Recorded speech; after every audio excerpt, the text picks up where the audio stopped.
Evangelho de João, João 13, verso 31. Tendo ele, pois, saído, disse Jesus: Agora é glorificado o Filho do Homem, e Deus é glorificado nele. Se Deus é glorificado nele, também Deus o glorificará em si mesmo, e logo o há de glorificar. Filhinhos, ainda um pouco estou convosco. Vós me buscareis, mas como vos tenho dito aos judeus, para onde eu vou, não podeis vós ir. Eu vou-lo digo também agora. Um novo mandamento vos dou, que vos ameis uns aos outros. Glória a Jesus. Como eu vos amei a vós, que também vós uns aos outros vos ameis. Nisso vos conhecerão que sois meus discípulos, se vos amardes uns aos outros. Glórias a Jesus. Até aqui, irmãos, os irmãos devem se lembrar que o Senhor Jesus está despedindo, né, dos seus discípulos, preparando os discípulos para um momento de aflição, de dificuldade. Glória a Jesus. E anunciando, então, os últimos momentos de aflição do Senhor Jesus nesse mundo. Não é? Glória a Jesus. E verso 36 diz assim, ó, disse-lhe Simão Pedro, Senhor, para onde vais? Jesus lhe respondeu, para onde eu vou, não podes agora seguir-me, mas depois me seguirás. Olha que interessante. Então, naquele momento, eles não podiam seguir o Senhor Jesus, para onde o Senhor Jesus ia, naquele momento. Mas depois, me seguireis, né? Me seguirás. Glória a Jesus. E disse-lhe Pedro, Senhor, por que não posso seguir-te agora? Por ti darei a minha vida. E respondeu-lhe Jesus, tu darás a tua vida por mim? E na verdade te digo que não cantará o galo, enquanto não me tiverdes negado 3 vezes. Olha só, irmãos. Então, veja que no coração de Pedro, o que ele sentia, a vontade que ele tinha, era de acompanhar o Senhor Jesus onde ele fosse. Ele, por certo, entendeu assim: o Senhor Jesus vai passar por grande aflição, ele está dizendo, né, que vai morrer, e eu vou morrer com ele, eu vou batalhar até o fim. Não é? Então, veja, muitas vezes o entendimento humano entende que pode enfrentar batalhas, lutas, fazer as coisas com a força do seu braço. E assim foi Pedro. Não é? Tem até um outro texto que descreve essa passagem também, não é? E o Senhor Jesus Cristo, vamos lá em Lucas, irmãos, Lucas 22, o Senhor Jesus ele prepara a igreja, ele prepara os seus discípulos de forma espiritual. Glória a Jesus. E até que viesse o Espírito Santo, eles não estavam preparados espiritualmente, né, irmãos? Ainda que eles tinham recebido a verdade, o poder de Deus para a salvação, sem uma vida espiritual, não é possível pôr em prática. É como a gente sempre diz, né? Tá cheio de teólogo por aí. Até os ateus conhecem muito do Novo Testamento, da palavra do Evangelho. Que é o poder de Deus, mas é para todo aquele que crê. Não é? O próprio Senhor Jesus Cristo mesmo disse para Pedro, né? Quando você se converter, confirma os seus irmãos. Porque até aquele momento, sem o Espírito Santo, ele não tinha nem conseguido crer da forma como era necessário crer. Glória a Jesus. Então aqui, irmãos, no verso 33, Lucas 22, vamos ler a partir do 31, irmãos. 22, 31. Disse também o Senhor, Simão, Simão, eis que Satanás vos pediu para vos cirandar como trigo, mas eu roguei por ti, para que a tua fé não desfaleça. E tu, quando te converterdes, confirma teus irmãos. E ele lhe disse, Senhor, estou pronto para ir contigo até a prisão e a morte. Mas ele disse, digo-te, Pedro, que não cantará hoje o galo antes que 3 vezes negue que me conheces. E aí ele diz na sequência, olha que interessante, irmãos. E disse-lhes, quando vos mandei sem bolsa, alforge ou sandálias, faltou-vos porventura alguma coisa? E eles responderam, nada. Disse-lhe, pois, mas agora, aquele que tiver bolsa, tome-a, como também o alforge. E o que não tem espada, venda a sua capa e compre-a. Porquanto vos digo que ainda importa que em mim se cumpra aquilo que está escrito, e com os malfeitores foi contado. Porque o que está escrito de mim terá cumprimento. Glória a Jesus. Que coisa, né, irmãos? Verso 38. E eles disseram, Senhor, eis aqui 2 espadas. E lhes disse, basta. Então veja, aqui é mais um pouco desse momento, né? Na visão de outro autor. Aqui nós vemos Satanás querendo cirandar Pedro. o poder de Deus pelo Espírito Santo, pelo Senhor Jesus Cristo, no caso, o próprio Deus, não é? Protegendo ele para que ele não desfalecesse. Glória a Jesus. A gente vai ver que, na verdade, essa palavra do Senhor Jesus se cumpre, não é? Depois que ele nega o Senhor Jesus Cristo, ele tem forças, ele volta, não é? Ele não desanima, ele vai até o Senhor Jesus Cristo, ele vai até os discípulos, ele vai até a igreja e fica com os irmãos, não é? Não faz como fez Judas, mas ele vai buscar misericórdia, não é? Glória a Jesus. Então, nesse caso aqui, o Senhor Jesus vai e dá uma lição espiritual e que eles só conseguiram entender de forma material. Por quê? Porque naquela missão dos apóstolos, o Senhor Jesus deu a ordem a eles: olha, vão dentre todas as regiões aqui de Israel, preguem o evangelho, vão de 2 em 2, não levem nada, não é? O Senhor Jesus estava falando para eles irem sem nenhum tipo de preparo material, para que eles fossem revestidos do Espírito. Não é isso? O Senhor Jesus deu poder no nome dele para que eles operassem muitos milagres. E eles voltaram contando as maravilhas que o Senhor Jesus operou, não é? Através deles. E aqui, o Senhor Jesus falou: olha, em outro momento eu mandei vocês não levarem nada. Faltou alguma coisa para vocês? Não, não faltou nada, Senhor. Nada. Pois é, mas agora eu estou indo, vocês devem levar.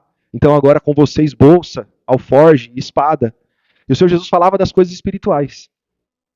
E eles apresentam 2 espadas ali, não é? Afiadas, e o Senhor Jesus falou: basta. Então, era necessário que eles passassem por isso também para entenderem a lição, não é, do Evangelho. Glória a Jesus. Então, irmãos, vamos agora para Mateus, capítulo 26. Vamos ler a partir do verso 47, a prisão de Jesus. E estando ele ainda a falar, eis que chegou Judas, um dos 12, e com ele grande multidão, com espadas e varapaus, enviada pelos principais sacerdotes e pelos anciãos do povo. E o que traía tinha-lhes dado um sinal, dizendo: o que eu beijar é esse, prendei-o. E logo aproximando-se de Jesus, disse: eu te saúdo, Rabi, e o beijou. Jesus, porém, lhe disse: amigo, aqui vieste. Então, aproximando-se deles, lançaram mão de Jesus e o prenderam. E eis que um dos que estavam com Jesus, estendendo a mão, puxou a espada e, ferindo o servo do sumo sacerdote, cortou-lhe uma orelha. Então Jesus disse-lhe: embainha, ou seja, guarda a tua espada, porque todos os que lançarem mão da espada, a espada, morrerão. Ou pensas tu que eu não poderia agora orar a meu Pai, e ele não me daria mais de 12 legiões de anjos? Como, pois, se cumpririam as escrituras que dizem que assim convém que aconteça? Glória a Jesus. Então, irmãos, essa lição ela é muito importante para nós. O Senhor Jesus Cristo, ele ensina os discípulos a se revestirem do Espírito, da espada do Espírito, se revestirem daquilo que eles aprenderam. E às vezes nós agimos como Pedro. Nós recebemos também a espada do Espírito, nós somos orientados a viver em Espírito, nos revestir da armadura de Deus. Nós somos avisados do tentador, das ciladas do maligno. Nós somos sempre ensinados a guardar a palavra, não é isso? Andarmos segundo a palavra do Evangelho. Mas quando vem a tribulação, muitas vezes a gente quer fazer o quê? Agir com as forças da natureza humana. E colocamos os pés pelas mãos, né? Agimos da forma totalmente errada. Então o Senhor Jesus, ele permitiu que isso acontecesse. Não é? O Senhor Jesus poderia ter falado ali naquele momento, né? Não é essa espada que eu estou falando. Não é? Mas ele deixou isso acontecer e deu um entendimento para eles, né? Para os discípulos. Olha, quem agir a espada vai ser morto a espada. E a palavra, ela nos ensina também dessa forma hoje. Não é? As nossas armas devem ser espirituais, poderosas em Deus, né, para a destruição das fortalezas espirituais, porque a nossa luta é espiritual. Então, aquele que luta com as armas da carne, acaba morrendo pelas armas da carne, vivendo uma vida carnal, combatendo pela carne, automaticamente vai perder, não vai conseguir vencer. Porque nós só vencemos pelo poder de Deus, nós só vencemos pela palavra do Evangelho, pelo sangue de Cristo. Porque eu e você não podemos vencer a menor das lutas. Não é? Nós podemos dizer que o inimigo ele é um derrotado, e ele é mesmo, mas não é pela nossa força. Ele é derrotado por Jesus. Ele é derrotado pelo sangue de Jesus, por aquele que tem todo o poder. Então, nós estando em Jesus, então o exemplo mesmo é Pedro. O Senhor Jesus disse que intercedeu por ele, não é verdade? Intercedeu, mas no momento da aflição ele negou o Senhor Jesus. Ele passou por aquele momento de aflição, o Senhor Jesus permitiu aquilo na vida dele. Mas no fim das contas, o Senhor Jesus teve um encontro com ele, né? Na praia, naquela fogueira, né? Os irmãos devem lembrar dessa passagem. E o Senhor Jesus Cristo restaurou ele. Então, glória a Jesus. Nós temos que viver, irmãos, em espírito. E é muito fácil, muito fácil. Acontece muito na vida de todos, né? No momento da aflição, nós queremos muitas vezes usar as armas da milícia carnais, né? Guerrear com a mesma arma que estamos recebendo a afronta, o combate. Muitas vezes esquecemos que aquele que nos aflige, aquele que vem nos prejudicar, aquele que tem muitas vezes te perseguido, feito algum mal para você, ele está sendo usado pelo diabo. E muitas vezes você só consegue ver um homem e uma mulher. E aí você vai usar muitas vezes de armas carnais, vai entrar no jogo do maligno e não vai andar em espírito. E isso é o que acontece muitas vezes. Então, e acontece em várias áreas, né? Acontece muito no casamento, por exemplo, né? Então, o inimigo muitas vezes pega um que está mais fraco, não é? Mexe com ele, causa ali uma dissensão, causa ali um confronto, às vezes uma disputa dentro de casa, e aí o outro cônjuge vai usar das armas carnais, ao invés de muitas vezes ser longânimo, ser humilde, né? Não, quer rebater muitas vezes, às vezes vira uma briga de ego, vira uma briga de um que quer mostrar para o outro que não se importa, né? Um quer fazer muitas vezes ciúme para o outro, um muitas vezes quer mostrar para o outro que está forte, que não sente falta. É um exemplo, né? Então existem várias formas do maligno agir nas nossas vidas. E nós somos ensinados por Jesus, não é? A não dar lugar ao maligno, mas a agir segundo a palavra do Evangelho. Então procurar sempre a reconciliação, procurar a paz, ser manso, não é? Ter sabedoria na hora da aflição e não andar combatendo pela carne, porque a palavra não ensina assim. Glória a Jesus. Então, irmãos, os irmãos viram esse exemplo, né? O Senhor Jesus disse, olha, quem usar da espada, vai morrer a espada. E o que isso quer dizer? Quem usar das armas carnais, vai morrer na carne, pela carne, não é? Glória a Jesus. Em 2 de Coríntios, irmãos, tem um texto, acho que eu até recitei ele agora. Vamos dar uma lida. 2 de Coríntios 10. Capítulo 10, 2 Coríntios, verso 1. Além disso, eu, Paulo, vos rogo pela mansidão e benignidade de Cristo.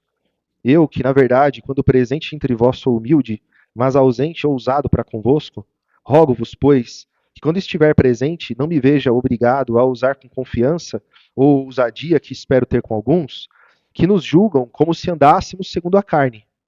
Porque andando na carne, não militamos segundo a carne, porque as armas da nossa milícia não são carnais, mas sim poderosas em Deus para a destruição das fortalezas, destruindo argumentos e toda a altivez que se levanta contra o conhecimento de Deus, e levando cativo todo o entendimento à obediência de Cristo.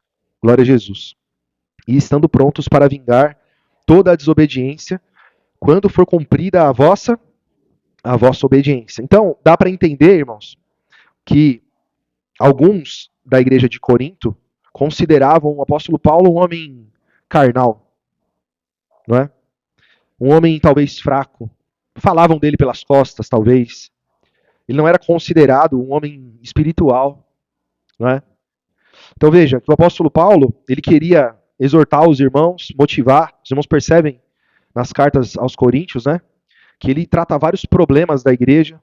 E apesar de ele ser muito firme com a igreja, ele mostra claramente a humildade, o amor, a misericórdia de Deus, a caridade de Deus, né? Então, ele reforça que a forma como ele conduz a igreja, a forma como ele trata os irmãos, não é segundo a vontade dele, não é segundo a carne dele, não é? Então, ele está aqui dando uma lição para a igreja.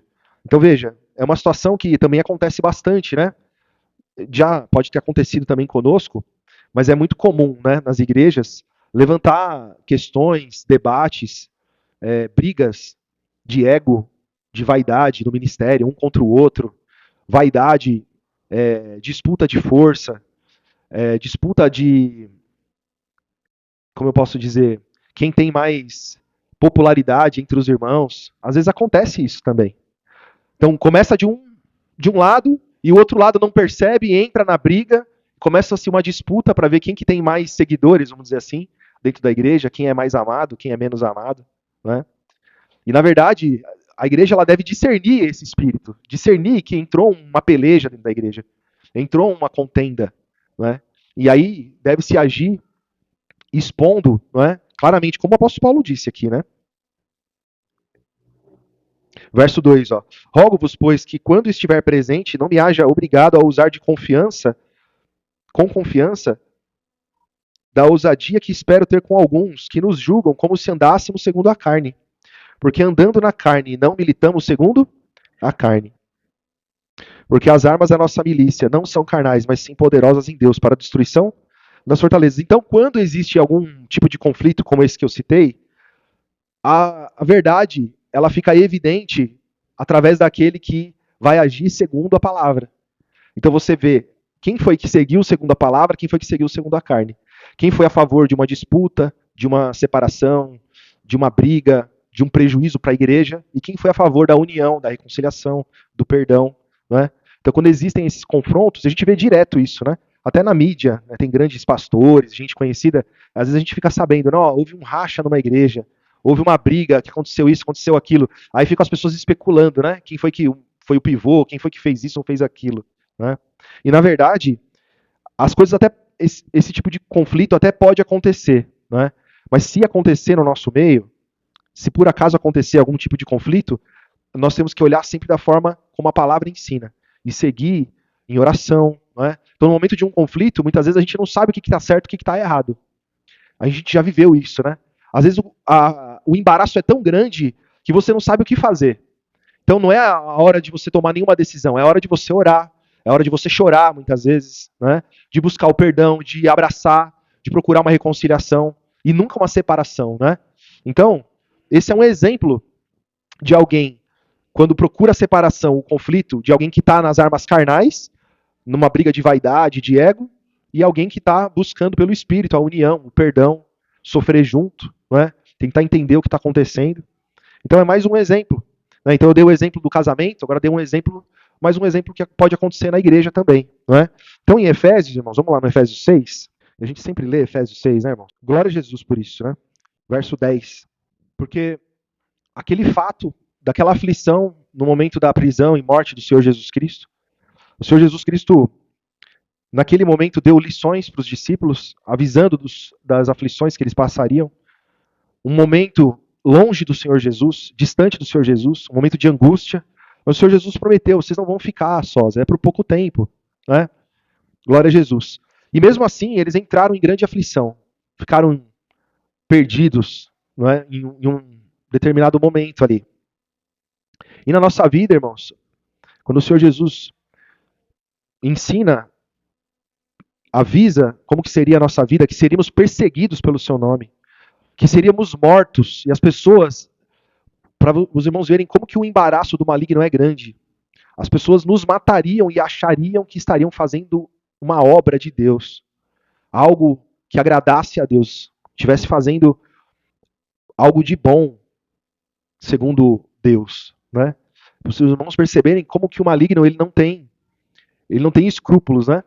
Então ele vai usar as pessoas para matar os cristãos e as pessoas são convencidas disso. Se eu matar, eu vou estar ajudando a Deus, eu vou estar fazendo algo de bom para Deus.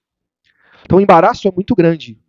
Não é? Então, quando a palavra fala do revestimento, de não perdermos tempo, remir o tempo por quantos dias são maus, revestir de toda a armadura de Deus, é o que o texto diz, né? No verso 10. No demais, irmãos meus, fortalecei-vos no Senhor e na força do seu poder. Então, ele vai falar dessa armadura, que é uma figura de uma vestimenta de um soldado, de alguém que vai para uma guerra. E nós, irmãos, não vamos numa loja, né? Não vamos ali na Conde de Sarzedas, ali no centro, que vende artigos religiosos, comprar essa armadura. Não é? A armadura que é citada aqui, essa figura, é uma vida cristã. É o dia a dia cristão. Não é um culto por semana, 2 cultos por semana.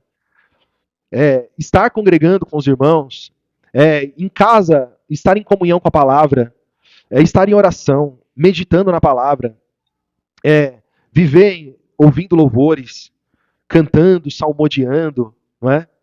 Exaltando a Deus, com ações de graça todos os dias. Então é uma vida, é uma constância, como a palavra mesmo diz, né? Que nós temos que empregar força. Empregar força. Então, ler aqui, irmãos, é muito bonito, nós vamos ler, agora nós vamos ler. Muito bonito. Tem aqui a figura da armadura, o que, que é cada uma das figuras, né? Mas se a gente não viver isso aqui, se a gente não tomar posse dessas armaduras, dessa armadura, o dia mal ele vem para todos nós. E aí, quando a gente menos esperar, nós estamos combatendo com armas carnais, revidando, né? O maligno nos ataca justamente com a intenção da gente entrar no jogo dele e você começar a combater com as armas dele. E por um momento ele vai te fazer vencer. E você vai falar, tá vendo? Eu fiz o certo. Quando na verdade você muitas vezes precisava era ter padecido. Muitas vezes você precisava ter sofrido dano. Muitas vezes você precisaria ter sido humilde. Muitas vezes você precisaria ter sido paciente, longânimo, misericordioso. Mas não, você foi e revidou. Você foi e fez pior. Você ficou por cima da carne seca, como diz o mundo, né? Achou que ia, não é, fazer isso comigo? Eu fiz muito pior. E na verdade jogou o jogo do maligno. Os dois saíram feridos, né? Então a palavra nos ensina, irmãos, a viver em espírito. Então o maligno quer ver você sair do espírito, você perder a sua paz. E você deve guardar a palavra, guardar as armas espirituais e o dia que precisar usá-las, não é? Verso 11. Revestivos de toda a armadura de Deus para que possais estar firmes contra as astutas ciladas do diabo. Porque não temos que lutar contra a carne e o sangue, mas sim contra principados, contra potestades, contra os príncipes das trevas desse século, contra as hostes espirituais da maldade, nos lugares celestiais. Então você tem que entender, o que você está passando é material, mas a luta está acontecendo no campo espiritual. A batalha é espiritual. O que você está vendo é, na verdade, o resultado da obra do maligno no campo espiritual. Não é? Então, se a outra pessoa saiu do espírito, ou nem tem o espírito, você tem. Você tem. Então você tem que vencer pelo espírito. Né? Então, verso 13. Portanto, tomai toda a armadura de Deus, para que possais resistir no dia mal, e havendo feito tudo, ficar firmes.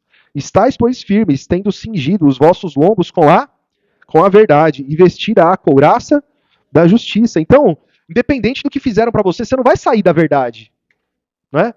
O mundo, quando tem um problema, ele rebola para resolver. Desculpa o termo, né? Mas ele dá o seu jeito.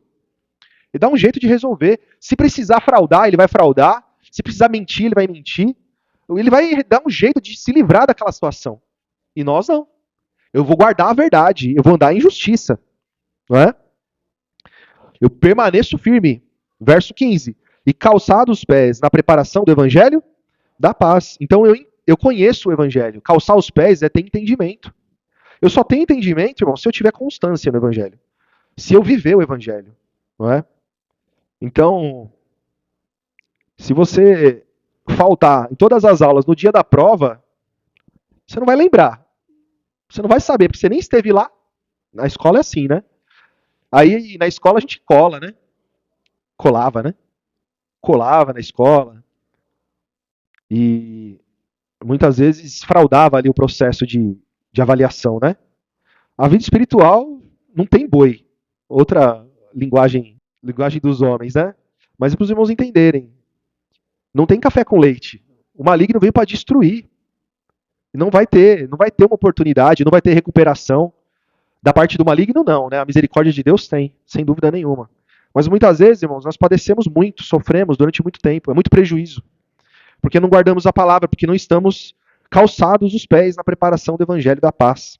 Verso 16, tomando sobretudo o escudo da fé, com o qual podereis apagar todos os dardos inflamados do maligno. E para ter fé, eu preciso ouvir a palavra. É o que o evangelho ensina, né? A fé vem pelo ouvir. Então eu preciso ouvir. E a gente tem palavra demais, irmãos. Demais, demais. Não tem desculpa. Então, se falta fé para você, faz a pergunta para você mesmo. Será que eu estou ouvindo a palavra? Será que eu estou me submetendo a ouvir a palavra? Não é? Porque fé é confiança. Confiança. Firmeza. Não é? Glória a Jesus. Verso 17. Tomai também o capacete da salvação e a espada do Espírito, que é a palavra. Glória a Jesus. O capacete da salvação é colocar a salvação na cabeça, né? É ter a memória, a esperança viva de que haverá salvação. Muitas vezes você recorre a essa esperança, porque é só isso que resta muitas vezes. A situação está tão difícil que é você memorizar e lembrar da promessa de Jesus para te dar ânimo, não é? E a espada do Espírito, que é a palavra, então a memória ela vem junto com o quê? Com as promessas. Então você lembra o que o Senhor Jesus falou: eu estou contigo todos os dias, até a fundação dos séculos, até a consumação dos séculos. Obrigado, irmão. Glória a Jesus. Então, irmão, são muitas as promessas. Você vai lembrando, a palavra vem, a espada. Então, a voz do maligno vem falando que você está destruído, que você não é filho de Deus, que você não é amado, etc, etc, etc. E você está lembrando das promessas. Está lembrando do que o Senhor Jesus Cristo prometeu. E isso vai aniquilando. E ao mesmo tempo, isso é a fé também. Porque não adianta você lembrar do texto e não crer. Né? Então apaga os dardos do maligno, a voz do maligno, contrária. Glória a Jesus. Verso 18. Orando em todo o tempo, com toda oração e súplica no Espírito. E vigiando nisso, com toda a perseverança e súplica por todos os santos. E por mim, para que me seja dada, no abrir da minha boca, a palavra com confiança, para fazer notório o mistério. Então não é só por você. Então você faz por você e faz pela igreja também. Faz pelos irmãos também. E nem pra gente, às vezes, a gente tem força. Então a palavra está dizendo, para você vigiar nisso tudo, não é? Nesse conselho, e não só por você, mas também pelo seu irmão. Glória a Jesus. Então, irmãos, nós temos que viver, irmãos, pelo Espírito. E vencer as lutas, as aflições, combater em espírito. Deixar de combater pela carne, irmãos. Porque combater pela carne, irmãos, vai ser prejuízo. Você vai achar que está vencendo, mas você só está perdendo. Só está havendo prejuízo, não há vitória pela carne. É só pelo Espírito. Amém, irmãos? Amém. Glória a Jesus. Vamos ficar de pé e agradecer em nome de Jesus.